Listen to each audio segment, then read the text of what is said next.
solution de problem.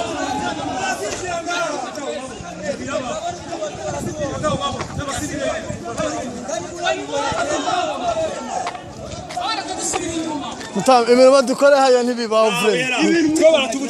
Amerikana ama journalist. Wait. Alright, Imbonerakure friend. Yeah, friend. We just say back.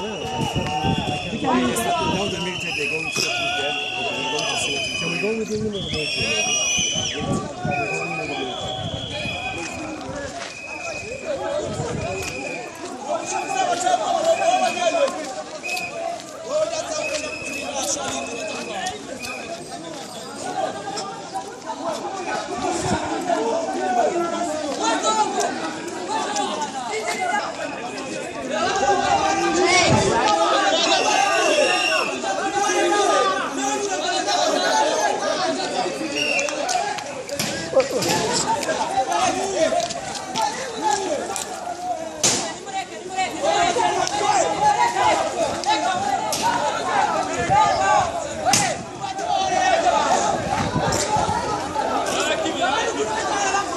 Somebody is asking me, I thought he's the driver. He's asking where we are or something. Yeah,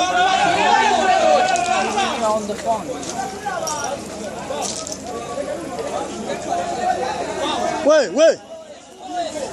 Go, come.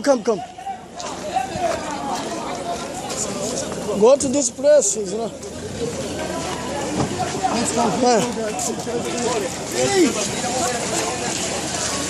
go.